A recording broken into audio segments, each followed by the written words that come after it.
I do want to say we're going to kick this one off with Ann Dahl, who is the director of the Resuscitation Academy Foundation. Based in Seattle, they're a group of EMS leaders who work on improving cardiac arrest survival worldwide. Now, she also said I could just say that she writes a lot of emails, herds cats, and annoys her teenagers and pets her dog while running Zoom meetings. And I do contribute to a flurry of emails to Miss Ann Dahl, uh, consulting her on resuscitation practices, best resuscitation practices.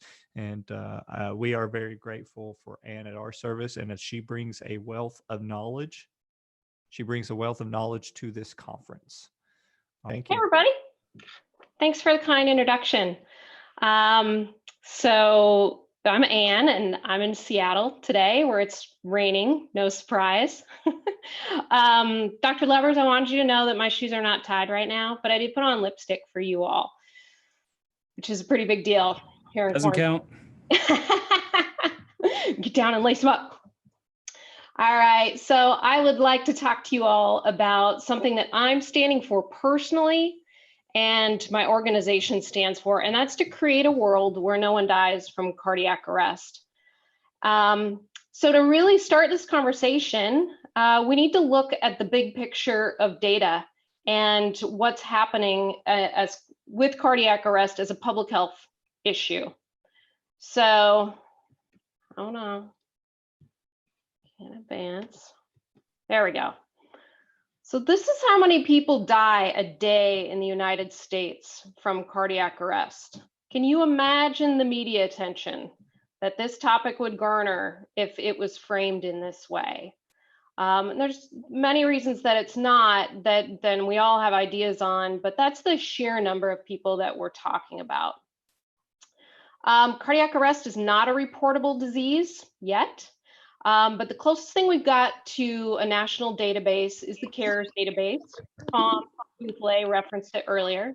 And if you don't know about it, check it out. It's where about a third of our population reports their cardiac arrest data from out of hospital. And this is how it stands. And I know the numbers are a little bit old, but CARES just published their report last week for 2019, and it doesn't look any different. We have more people reporting into CARES, but overall survival is quite low. And then if you dig a little deeper into these numbers, you find that there is a tremendous disparity on cardiac arrest survival rates by community. Right now, where you live can determine if you live. So all rhythms, there's about a tenfold disparity among communities, ranging anywhere from 3 to 30%-ish. But if you look at VF, there's a 15-fold disparity in how communities perform in resuscitating these very savable rhythms. And so that's what my organization is all about. It's trying to unwrap this disparity, understand it, and then correct it. And so I'd like for you now, I'm going to ask you to kind of go a couple different places in your mind with me. So right now, I would like for you to get a time machine in your mind. And those of us who are a little older can have this reference in which your time machine is a sweet DeLorean. And also for those that remember this movie, this is the best meme on Facebook a couple weeks ago, right? Nobody wants to go to this year because this year stinks. But I want you to turn your time machine back to 1962. That's the year the World's Fair came to my town. I was not born. That's the year that President John F. Kennedy started talking to us about putting a man on the moon, which at the time was mind-blowing to folks. You know, people said, we don't have the money. This is not a priority. We have other things to be working on. Mathematicians and scientists said, how in the world are we going to pull this feat off? It felt impossible in many ways, but it took a leader like JFK to take a stand that said, by the end of the decade, we will put a man on the moon. So let's just pause for a sec and look at his words. Normally I don't like to read slides, but this one is worth it. But why some say the moon? Why choose this as our goal? They may as well ask, why climb the highest mountain? Or why fly across the Atlantic? We choose to go to the moon in this decade, not because it will be easy, but because it will be hard. Because that goal will serve to organize and measure the best of our energies and skills. Because that challenge is one we are willing to accept, one we are unwilling to postpone, and one we intend to win. And I've underlined the bit in red because I think that you could say the exact same thing about cardiac arrest. Cardiac arrest measures the best of us, the best of our communication, teamwork, skills. And so I would like for you to suspend those worries about cost and those worries about how can we do this? We can't improve. The same sorts of naysayer kind of comments that swirl around in everyone's mind. It's too hard to change our culture, right? And I'd like for you to imagine with me the future. Now get back in your time machine and zoom it ahead to 2050, say. And in 2050, the world I want to live in is this one. Where you live will not determine if you live. Everyone in VF will survive cardiac arrest. Period, full stop. That's where I want to take us. So to do that, we need a team. I want to be on your team. And I need for you to be on my team. And whether or not you have control over protocols or budgets, you all take care of patients. And so I need you on my team. And then I want to talk about what we'll do together. So first, I'll just pause here or take you on a little detour and tell you a little bit about the Resuscitation Academy so you can understand, like, okay, Andal, this is all interesting, but who are you? I've never heard of the RA until now. So, well, until earlier when Tom Boothele gave us a little shout out. So in 2008, the leaders at the Seattle and King County Resuscitation Academy were also in their other world. They're the medical directors for the Medic One system in Seattle. And so we've had a lot of visitors come to town often to ask, how do you do things? And so Dr. Kopis and Dr. Cobb, who are two of our fearless leaders, got together and they thought, well, we can create an educational program to help teach people how we do what we do. And people said, well, we want to know everything. We want to know how you train your students. We want to know how your bystanders are trained and perform CPR. We want to know what's happening in your comm centers. We want to know how your crews are trained and what they do on the streets. We want to know how your levy is funded or levy funded. We want to know how you give feedback to your providers. And we want to know how you get buy-in from a tough group of people that stand in front of you with their arms folded like that. So we started. And really the culmination of our work is this. It's about a 70-page, easy to read, lots of pictures, guide on improving cardiac arrest survival. So it's on our website, and you definitely want to check it out. These are the 10 steps. And they're things that when you look at them, you think, oh yeah, high-performing systems would do these things. You have a cardiac arrest data registry, you're measuring. Your telecommunicators know what to do when a cardiac arrest call comes in, and they're effective and aggressive at managing every call. Your crews on scene, they perform CPR like a pit crew changes a tire. They're pros. You get help started quickly. You record your resuscitations and collect data on them to understand the full picture of what happened. You have AED programs in your community, so you know where the AEDs are and how to connect bystanders with them. You leverage smart technologies like PulsePoint and others to get help on the way. You have robust CPR training for your lay responders. There's a high degree of accountability that you report your findings and you report features about your system out into the larger world, and that you work to create a culture of excellence. Everyone from the people on the ground up to those, as Dr. Leber said, in the ivory tower, that you're all committed to this goal. So folks come to the Resuscitation Academy and They hear this message, and in general, most people go home and improve their survival rates. So this is a small group of alumni that have attended over the last 2 years who kindly returned our surveys, and they're posting progress. This is Utstein survival. So that's a little bit about us. Now I'd like to talk a little bit about you.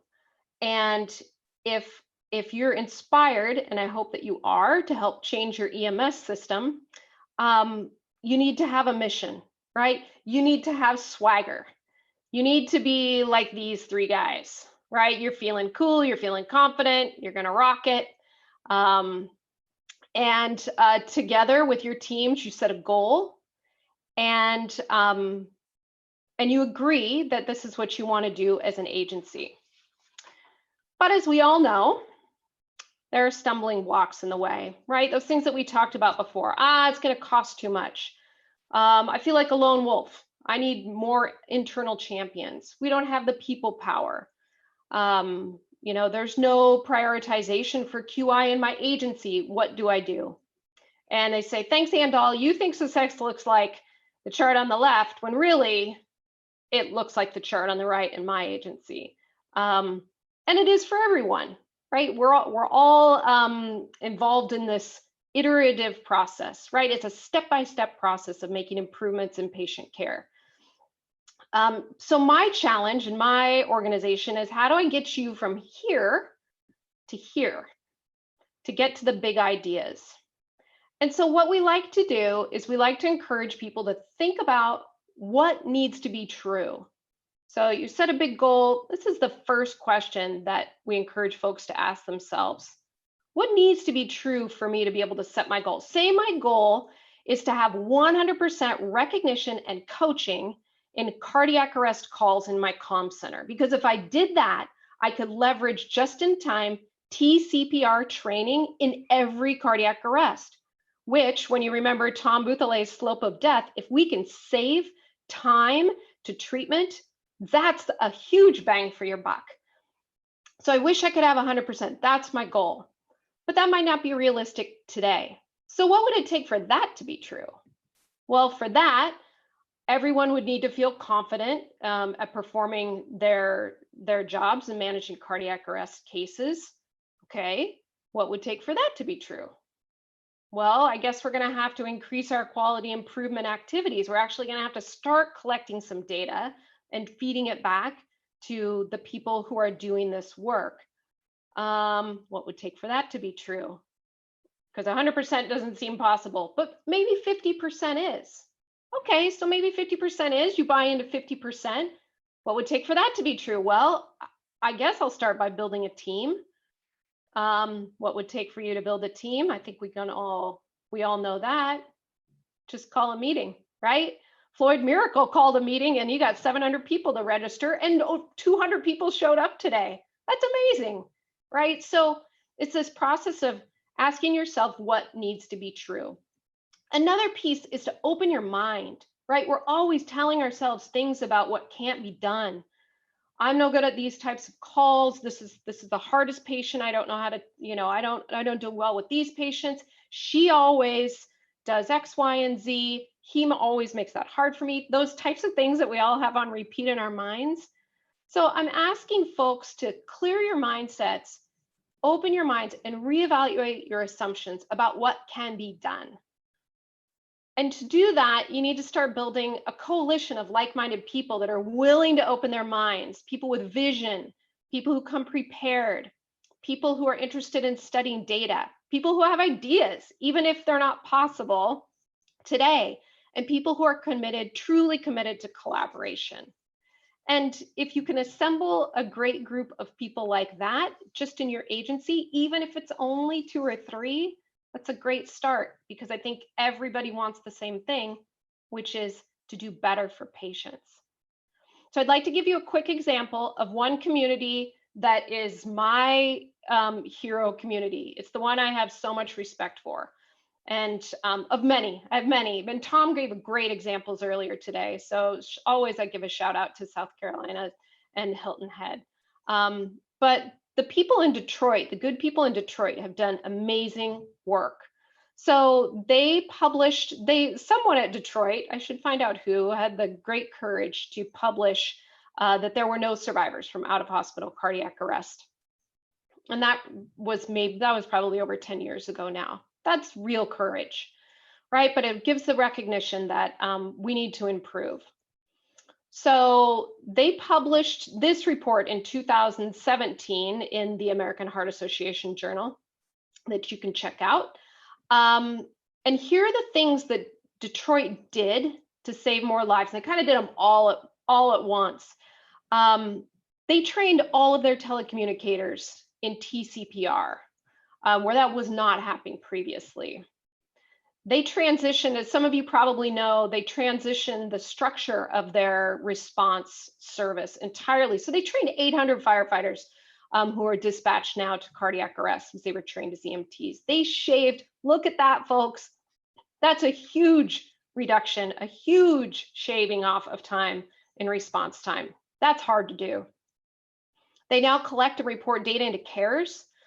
They have an ongoing QI program, and one of the secret sauce things that we always recommend is to partner with an academic university to help get some power behind collecting data. So they did all of that. What happened? This is what happened. So the top line is national survival. Remember the first slide that I showed you, or second slide that I showed you, really hasn't changed that much. But look at what they did over the course of 2 years in improving their overall survival. That's a real improvement, and that's where you start, digging in and making a difference, and the data shows it. So my academic physician friends, they love to nerd out about the sorry, I'm just checking my time, Floyd. They like to nerd out about the percentages, but here's what I love. I love to look at the survivors, the numbers of survivors, just like Tom had mentioned. So look at this. In 2014, 30 survivors. In 2016, 49 survivors. And they're still on track. I talked to Dr. Dunn, who's their medical director recently, and they're very just slowly and incrementally adding to the list of people that get to go home to their families. Super inspiring to me. And it's people like that that get me fired up about what we can do together, because I've got things to bring to bear to help. And if I could find leaders, EMS leaders in agencies across the nation and around the world who are willing to put in the good hard work like our friends in Detroit have done, it's going to yield amazing results. So let's talk about what we can do together. I would like for you to think of your EMS system, or I know there's lots of nurses on the call. Think of your unit, think of your clinic, think of your work group as your house, and you care for it like you care for your house, right? So, I mow the lawn, I clean the gutters out, I fix things that are broken. I take pride in it. And we all take pride in the systems that we work in. And imagine your house on this topic of cardiac arrest being surrounded by resources from the Resuscitation Academy. So that's Dr. Kudenchuk, who's a cardiologist. He's our science guy, and he's constantly delivering and educating the latest science to us. We've got plans, blueprints. I've got toolkits with templates on anything that you could need on your QI journey to share. We've got tools. We recently partnered with American Heart Association and Laerdal Medical. They formed a company called Resuscitation Quality Improvement, and they have turnkey programs that help agencies improve their survival, that are having great impact in the communities where they're used. We've got inspiration, and we've got mentorship. So imagine me us surrounding your house with this support. So that's great, right? But to make a difference in our national survival and worldwide survival, I will need you, after you get going, to help your neighbors. So my vision is that you become an expert in resuscitation, like Floyd and Walt have, like Tom and his crew have, and then you start reaching out and helping those around you. And if we can do that, then we can build this web that I'm imagining of communities all around the globe that are like-minded, that are all working on the same thing, which is helping improve patient care and lifting everyone else up around them. So if we can do this, if we can create this web and really appreciate the this great, this proverb, which is so true, if you want to go fast, go alone. But if you want to go far, you go together, you build a team. And so that's what I'm calling for. That's what I'm all about. And if we do that, friends, I really think that we can achieve our mission. So that's the end of my slides. Please, check out what's on the website. Follow us on Twitter. And there's my address for anybody who, as Tom said, I'm here to help. I write lots of emails, as Floyd said too. So please reach out for things big or small that you might need. And because Tom mentioned it, I did want to point out, because we all can't not talk about COVID, we created 10 steps for, and these are for field level providers in managing COVID. So you might want to check those out if you speak Japanese, or you have Japanese friends. Our friends at Tokyo EMS, somehow in the middle of figuring out what they're going to do with the Olympics, had time to translate this. And then we've got one for law enforcement as well, because sometimes they need a little helping hand with on the EMS or medicine side of things. And just thank you. Thanks to all of you for everything that you're doing to take good care of people, for cardiac arrest, for the weird situation we're in now. You have our respect and our support. So let us know how we can help. Anne, thank you for those kind words. Does anyone have any questions for Anne? If you're trying to build your resuscitation system of care and you have any questions about how to get started, I think that this is the best person that you could possibly ask. I like to say my superpower is connecting people. That's what I'm good at. So if you have a question and you don't know where to go, I might not know, but I'll find out who does know. Yeah, Anne is like the most resourceful person when it comes to cardiac arrest, I think. Right on. No questions? Let me off easy. That's all right. Maybe it was just too much for them to take in. It was a little overwhelming when I came to the RA. I know, it's a little like, wait, what are you trying to do? And you're talking big thoughts and all, but I just think there's things that all of us can. I mean, I really feel like there's 200 people on this call, when all of this is going on around outside us, who committed to making themselves smarter today and to learn something today. And it's that point, it's that thing, wanting to make yourself better, that that I would love to tap into. Yeah. So Show okay. some commitment. All right. Thank you, Anne, so Yeah, much. betcha.